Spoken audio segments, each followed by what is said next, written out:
اس کی چھوٹی سی داڑھی بھی ہے۔ میں نے کہا چمڑے کی جیکٹ پہنتا ہے، وہ کئی معاملات میں مما کا دایاں بازو ہے۔ تم مجھ سے کیا چاہتے ہو؟ میں تمہیں نہیں بتاؤں گی کہ ڈیڈی کہاں گئے ہیں۔ نہیں، تم جانتی ہو کہ وہ کہاں ہے؟ میں بھی نہیں جانتی، تم اپنا کام کرو۔ میں گفتگو کو آگے بڑھانے کے مناسب الفاظ تلاش کرنے لگا۔ تمہاری ماں کا کہنا ہے کہ اسماعیل اس نے میری بات کاٹتے ہوئے کہا، سب لوگ اسے عشق کہہ کر بلاتے ہیں۔ عشق کی صحت ٹھیک نہیں ہے، تمہاری ماں اس کے بارے میں فکر مند ہے، وہ بیل کی طرح صحت مند ہے۔ میری ماں کو صرف اپنی انتخابی مہم کی فکر ہے، اور ہونی بھی چاہیے۔ کیا تمہارے والدین آپس میں بنتی ہے کہ نہیں؟ کبھی نہیں۔ میں نے ہمیشہ اپنے گھر میں دوسری جنگ عظیم، ویتنام اور افغانستان جیسی جنگیں ہوتی دیکھی ہیں۔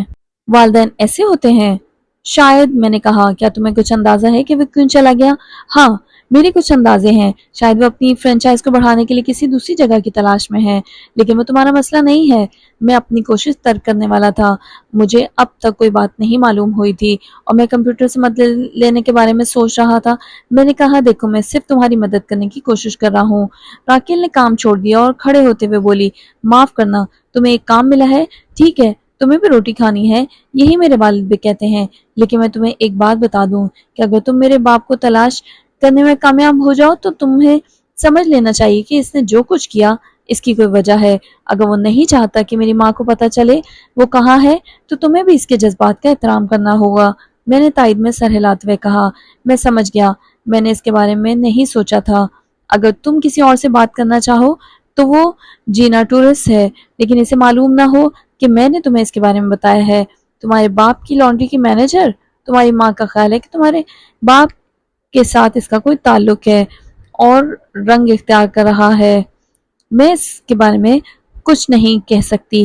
میں گھر جانا چاہ رہا تھا، اس لیے نہیں کہ لباس تبدیل کر کے دوبارہ گھر جھاڑنے بیٹھ جاؤں۔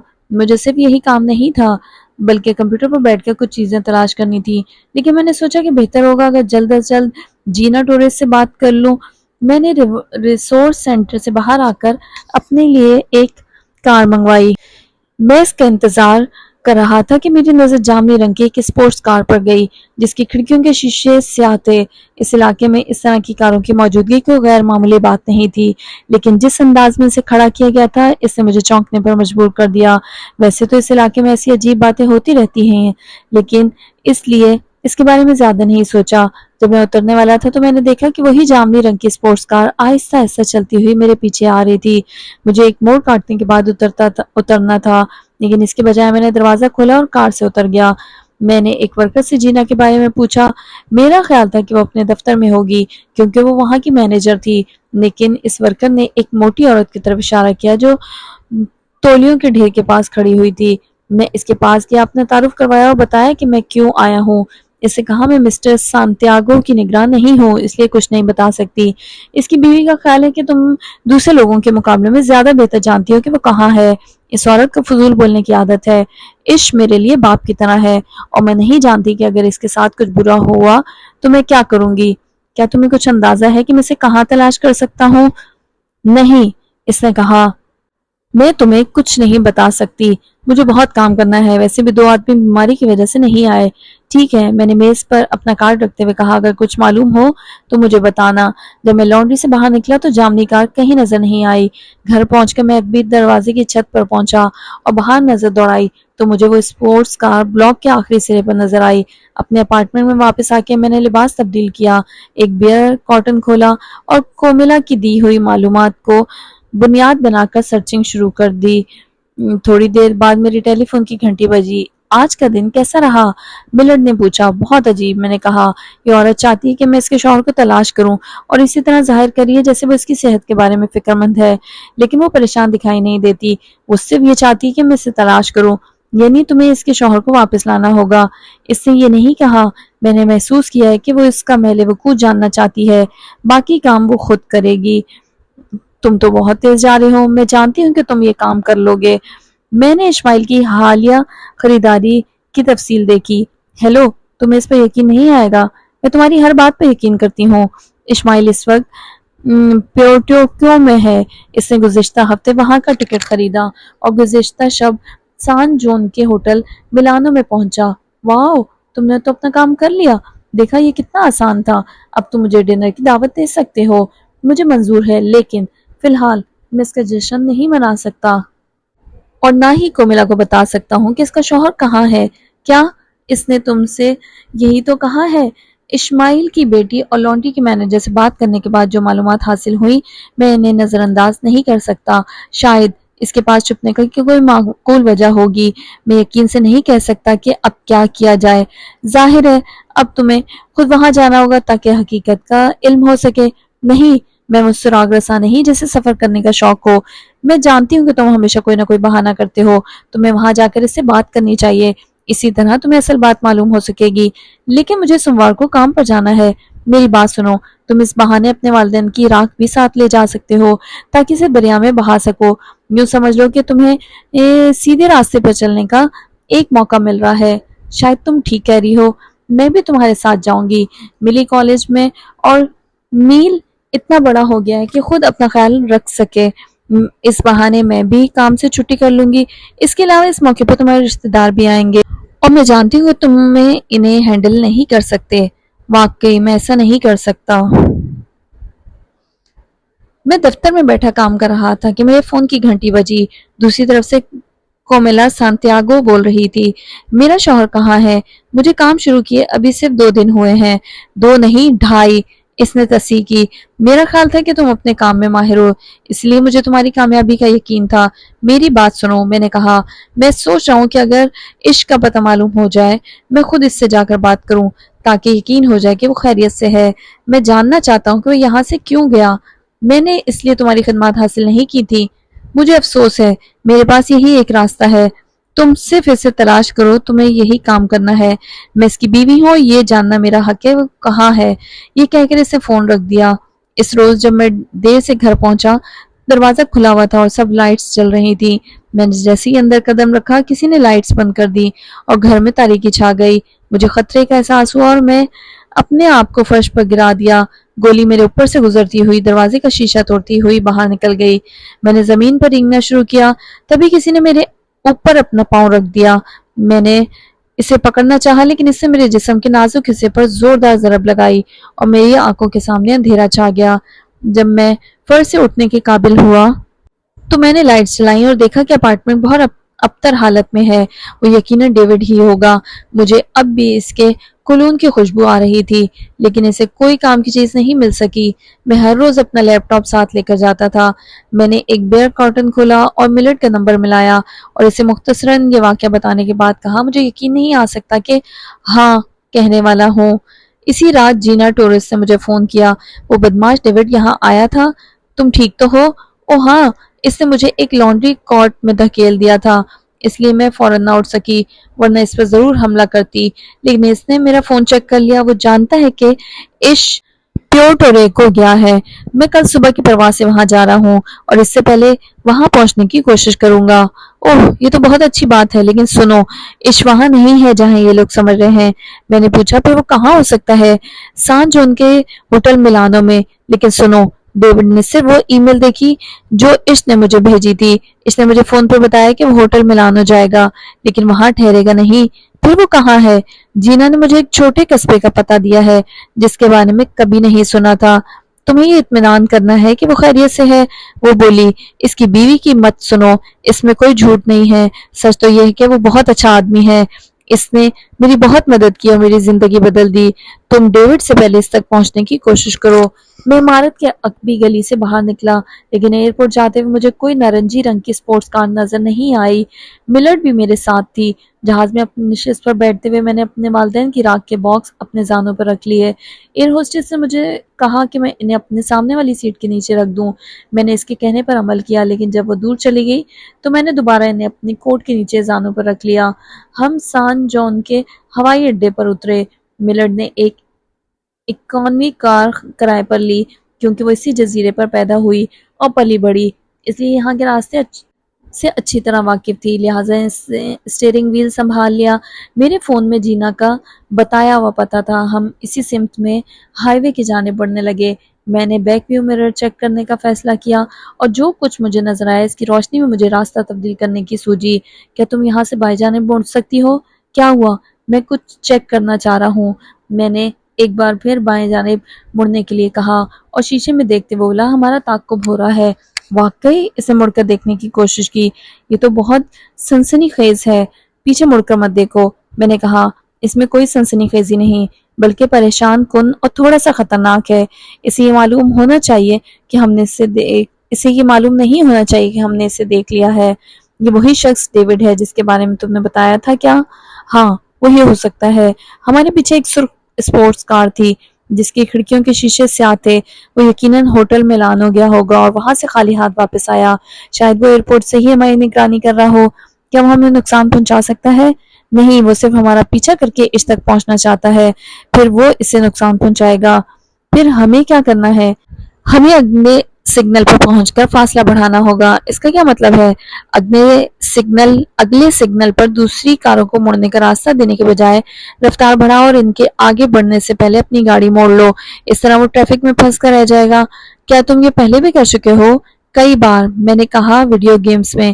جیسے ہی سگنل کھلا ملرڈ نے ایکسیلریٹر پر پاؤں رکھا اور دوسری کاروں سے آگے نکلنے کی کوشش کی تاکہ پیچھے آنے والی اسپورٹس کار سے فاصلہ بڑھ جائے، لیکن ہمارے دائیں بائیں دوسری کاروں نے بھی ایسا ہی کیا۔ کسی نے ہارن نہیں دیا اور نہ ہی بریک لگائے۔ وہ سب سگنل بند ہونے سے پہلے آگے نکلنا چاہ رہے تھے جیسے یہ ان کے لیے لازمی تھا۔ میں نے گھبرا کر اپنی آنکھیں بند کر لیں۔ میرے خدا، میں نے کہا، یہ کیا تھا؟ تم بھول گئے کہ یہاں کے لوگ کتنی رف ڈرائیونگ کرتے ہیں؟ اس نے کہا۔ اس کا کوئی فائدہ ہوا؟ میں نے بیک مرر میں دیکھا کہ ڈیوڈ کی کار اب بھی ہمارے پیچھے تھی، تاہم اس نے مناسب فاصلہ رکھا ہوا تھا۔ ہمیں کیا کرنا چاہیے؟ ہم نہیں چاہتے کہ وہ عش تک پہنچ جائے۔ اگر اس نے اسے ڈھونڈ لیا تو اسے قتل کر دے گا۔ میرے ذہن میں کئی آئیڈیاز آئے لیکن ان میں کوئی بھی ایسا نہیں تھا جس کے ذریعے ڈیوڈ کو ہمارا پیچھا کرنے سے روکا جا سکے۔ پھر میں نے غور کیا کہ ہم اس وقت کہاں ہیں اور تبھی میرے ذہن میں ایک نیا خیال آیا۔ میں نے ملرڈ سے کہا کہ وہ اگلے موڑ پر مغرب کی جانب چلتی رہے۔ لیکن وہ غلط سمت ہے، اس نے کہا۔ ہمیں سین جرمن جانا ہے۔ کیوں؟ کیا تم فون پر کسی کزن سے بات کر سکتی ہو؟ میرے ذہن میں ایک آئیڈیا ہے۔ یہ ممکن نہیں، میں اس وقت گاڑی چلا رہی ہوں۔ ہم ان سے اسپیکر فون پر بات کر سکتے ہیں۔ کوئی بھی اسپیکر فون پر بات کرنا پسند نہیں کرتا۔ مجھے بھی اس سے نفرت ہے۔ تم خود کیوں نہیں فون کر لیتے؟ میں نے ایک بچے کی طرح منہ بنایا اور اپنی فون لیس دیکھنے لگا۔ سین جرمن میں رہنے والے میرے کزن کیڈن نے دوسری گھنٹی پر فون اٹھایا۔ جہاں تک مجھے یاد تھا کہ سان جرمن کو جانے والی سڑکیں بہت تنگ تھیں۔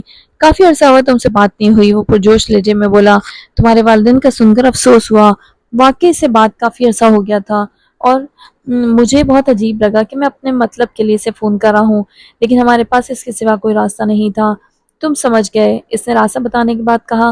کوئی مسئلہ نہیں ہے، ان پہاڑی بلکھاتی سڑکوں پر ہمیشہ درمیان میں گاڑی چلانا ہوتی ہے اور اگلا موڑ آنے سے پہلے ہارن دینا پڑتا ہے تاکہ سامنے سے آنے والے ڈرائیور ہوشیار ہو جائیں، ورنہ حادثہ ہونے کی صورت میں گاڑی پہاڑ سے گر کر نیچے گھنے جنگل میں چلی جائے گی۔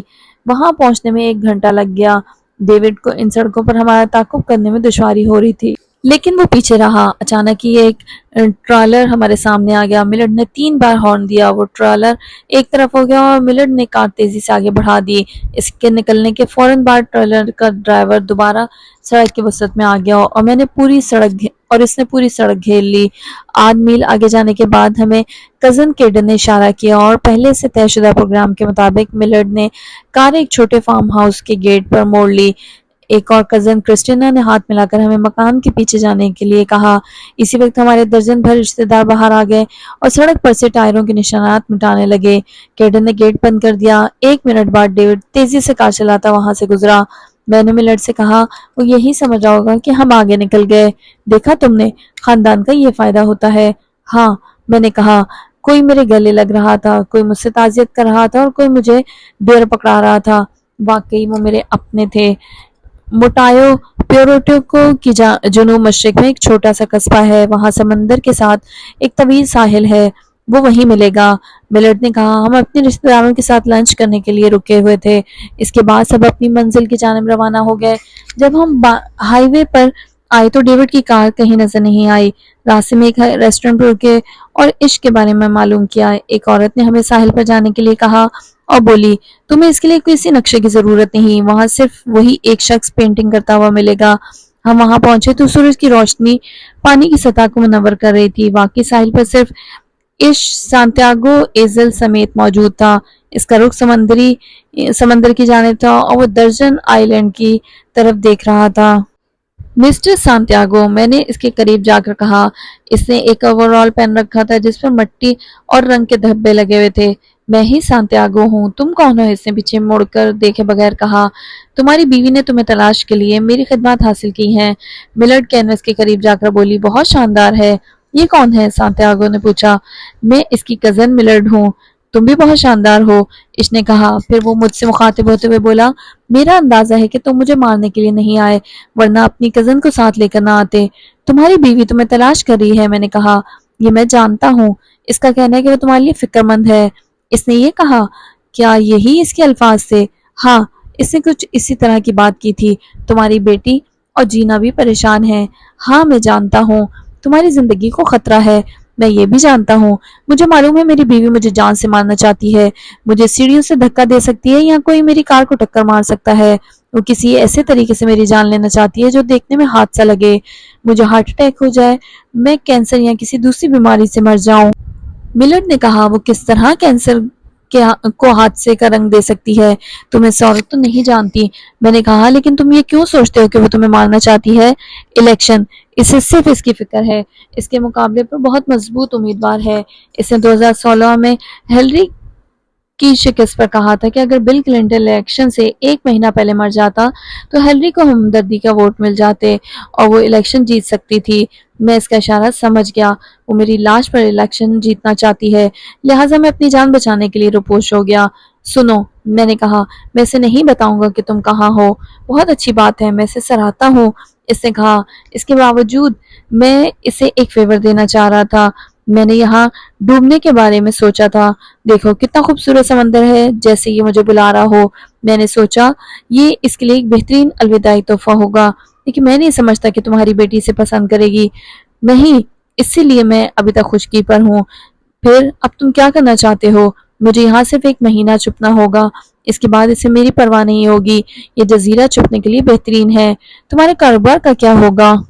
اب میرا اس سے کوئی تعلق نہیں۔ میں نے آنے سے پہلے جینا کے ہاتھ اسے بیچ دیا تھا اور کچھ رقم اپنی بیٹی کو دے دی تھی تاکہ وہ نئے کمپیوٹر خرید سکے، لیکن اس سے بھی زیادہ اہم بات یہ ہے کہ وہ اگلے 1 سال کے لیے اس سینیٹر کا کرایہ دینے کے قابل ہو سکے۔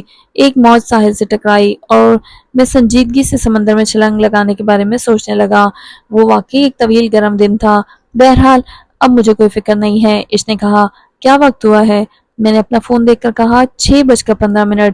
تقریباً 1 گھنٹے پہلے میری بیوی کے مخالف امیدوار اور نیو یارک ٹائمز کو ان دستاویزات کی نقول مل گئی ہیں جن میں میری بیوی کو اسکائی رائز رہائی رائز ڈیولپمنٹ کارپوریشن کی طرف سے رقم کی ادائیگی کے ثبوت موجود ہیں، جس سے ظاہر ہوتا ہے کہ اس نے کسی طرح سے عمارت کی تعمیر میں قانونی رکاوٹ دور کی۔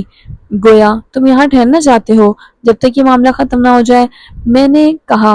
ہاں، میں مزید کچھ عرصہ یہاں رکوں گا، پھر واپس جا کر مقدمے کے دوران اپنی بیوی کی مدد کروں گا۔ کیا؟ میں نے کہا۔